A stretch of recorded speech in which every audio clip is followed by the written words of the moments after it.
Okay, in this video we are going to look at completing the square and then applying that to find the turning points of graphs. So question 1a, write x squared minus 6x plus 1 in the form x plus a in brackets all squared plus b, where a and b are integers. So first step, we're going to write x. We then half the value of the coefficient of x, so half the number that's before x effectively. Well, that number is minus 6. Half of minus 6 is minus 3. We then write that in brackets and square it. So we've already got the first part of the form that they're after. And then we're going to write a negative there, just to remind us of the next step. And that next step is to square this number. Not the sign, just the number. So it's 3 squared, which is equal to 9. We then bring that plus 1 down here. And then that leaves us, when we tidy it up, with x minus 3 in brackets, which is squared, minus 9 plus 1, which is minus 8. And that is now that question completed. So it says hence or otherwise write down the coordinates of the turning point of the graph y is equal to x squared minus 6x plus 1. Well, we can now write y in front of our expression here, which is x minus 3 all squared minus 8. That equation here is the same as this equation here. It's just now we've written this in a complete square form. And the reason really for doing that is to find the turning point. So the turning point is a coordinate where this is the x coordinate, this is the y coordinate. Now the y coordinate is really easy to find. Whatever number is written there, you just write here. So in this case it's minus 8. Had it have been plus 14, we'd have just written plus 14 there. And then the x coordinate here, we have to do the additive inverse of this number. So this is minus 3, but we're just going to write 3. You do the additive inverse. So had that have been plus 17, we'd have written here minus 17. Had that have been minus 5 here, we'd have written 5 here. And that is the turning point of that graph. Okay, I would highly encourage you to pause the video now, have a go at this question. I will run through the work solution. So step 1, we're going to write x, and then we're going to half the value of 10, which is plus 5. We'll write that in brackets to square it. But remember that negative, we just square the number here. 5 squared is 25. Bring that plus 2 down. And that is going to leave us with x plus 5 all squared minus 23. So we've now written that expression in that form. Okay, and then to find the turning point of that, well, remember now we can just write x plus 5 all squared minus 23. And that's equal to y. This equation and this equation of the complete square form are exactly the same things. To find the turning point, do the additive inverse of this. So plus 5, we're going to write minus 5. That stays as is, minus 23. And that is our coordinate. Okay, last easier question before we try and make it a bit more difficult. So write x squared minus 2x minus 1 in the form it's given there. So remember, we do x, half the coefficient of x, so half of minus 2 is minus 1. Write that in brackets and then square it. Write our negative sign, square this number, so 1 squared is 1. And then we bring this minus 1 down. That then leaves us with x minus 1 in brackets all squared. Minus 1 is minus 2. And that is our completed the square. Okay, so write down the coordinates of the turning point. Well, remember that this equation is the same as this equation.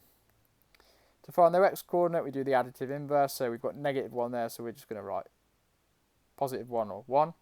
And then that stays as is, so that's minus 2 in there. And that is the coordinates of our turning point. Okay, this question is slightly more difficult. Reason for that is we've got 2x squared plus 16x plus 26, and we need to write that in the completed square form. Previously, the questions that we'd done before only had x squared, but we now have 2x squared. There's a nice way around that, and that is to pull out a factor of 2. So I'm going to pull out a factor of 2 here. So that's the same really as dividing this expression by 2. Well, 2x squared divided by 2 is going to leave me with x squared, plus 16x divided by 2 is going to leave me with 8x, and then 26 divided by 2 is going to leave me with 13. I could check that. 2 times this, well, that's 2x squared. 2 times this, 16x. 2 times this, 26. I need to remember, though, that this is here because it's important for later on.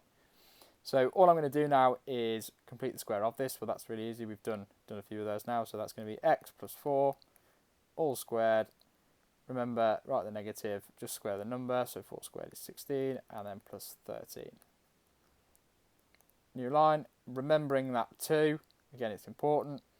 Well, just tidy this up now. So that's x plus 4 all squared minus 16 plus 13 is going to leave me with minus 3.